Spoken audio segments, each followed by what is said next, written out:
عبداللہ خان کے بارے میں آپ نے سوال پوچھا ہے. میر عبداللہ خان کہار 1716 سے 1731 تک ان کا زمانہ ہے. اپنے بھائی احمد خان اول کو قتل کر کے یہ برسر اقتدار آیا تھا. میر احمد خان اور میر عبداللہ خان دونوں بھائی میر محراب خان کے بیٹے تھے, میر محراب خان اول کے. تو میر محراب خان اول کی شہادت کے وقت یہ دونوں بھائی چھوٹے تھے, لہذا ان کی جگہ ان کا چچا تھا میر سمندر خان, جو کہ محراب خان کا طالباً چچا زاد بھائی تھا.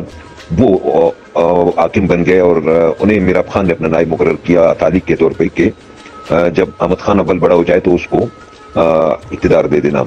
لہذا سمندر خان ایک عظیم حکمران تھے. انہوں نے بے شک حکومت تو کی 1697 سے 1714 تک, لیکن ہمیشہ ان کے ذہن میں یہی بات رہی کہ یہ حاکمیت جو مجھے ملی ہے یہ دراصل ایک امانت ہے میر احمد خان کی.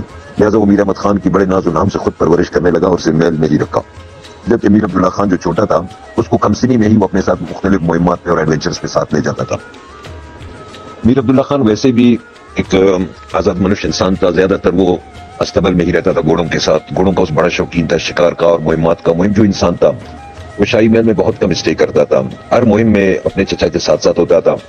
لہذا کہتے ہیں کہ 12-13 سال کی عمر سے اس نے جنگوں میں حصہ لینا شروع کیا. اس طرح جنگجوپن اس کی ویسے ان کی نیچر میں شامل تھا. یہ جو بلوچ فیملیز تھے, اور چونکہ اس کو پھر پریکٹس بھی ہوتا گیا, لہذا یہ بچپن سے ہی جنگجو اور مہمجو تھا.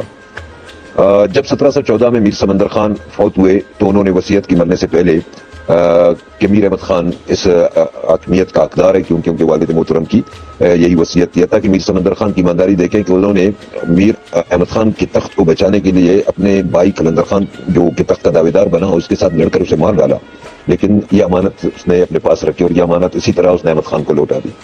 اب بات ہے کہ میر احمد خان اول کی جو پرورش تھی وہ چونکہ شاہی محل میں ہوئی تھی, ناز و نام میں پلے تھے, ان میں وہ جنگجوئی نہیں تھی جو میر عبداللہ خان میں تھی, وہ بصیرت نہیں تھی, اس نے دنیا نہیں دیکھی تھی, اور ہمیشہ کلات میں اس لیے کہ اس کے میر سمندر خان کے لیے ڈرتا تھا کہ کوئی نقصان نہ ہو, ہونے والا حکمران تو یہی ہوگا. لہذا اس لیے اس کو بالکل اس کے اس طرح سے پرورش کی گئی کہ وہ گھر میں ہی پلتا بڑھتا گیا.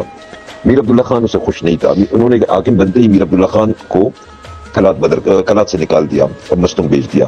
مستنگ کا مالیہ اسے سونپ دیا اور اس کلات پہ داخلے پہ پابندی لگا دی. اس سے میر عبداللہ خان چڑھ گیا بھائی سے اور ناراض ہوا. لہذا ساراوان میں بیٹھ کر اس نے سرداروں کو اپنے ساتھ ملانا شروع کیا. تو ساراوان کے سرداروں نے بالخصوص لسانی قبائل نے میر عبداللہ خان کا ساتھ دیا اور پھر ایک جنگ ہوئی مستنگ میں, جس میں کوئی نتیجہ نہیں نکلا. دونوں بھائیوں کے مابین دونوں زخمی ہوئے. جنگ میں لشکروں کو شدید نقصان پہنچا. میر احمد خان کے پاس ایک بڑا لشکر تھا, عبداللہ خان کے ساتھ چھوٹا لشکر تھا, لیکن یہ چونکہ پیدائشی جنگجو تھا اس نے ساری جنگ کو اپنے حق میں بنائے رکھا, لیکن اس کے باوجود جنگ کا کوئی فیصلہ نہیں ہو سکا اور میر احمد خان اول کلات چلا گیا. اس کے پیچھے میر عبداللہ خان بھی کلات چلا گیا اور کلات میں داخل ہوا شہر میں, اور موقع کا منتظر رہا کہ موقع ملے اور میر احمد خان سے چھٹکارا حاصل کیا جائے.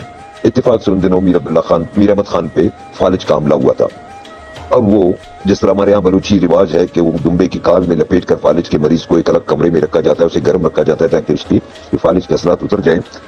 تو یہی حالت میر احمد خان کی تھی. وہ دمبے کی کال میں لپٹا کمرے میں بیٹھا تھا. میر عبداللہ خان کو اس سے بڑا موقع کہاں آ سکتا تھا. لہذا وہ بھائی کی مزاج پرسی کے بہانے محل میں گیا اور وہاں پہ بھائی کو قتل کیا اور خونالو تلوار لے کر باہر نکلا اور اپنی حاکمیت کا اعلان کیا.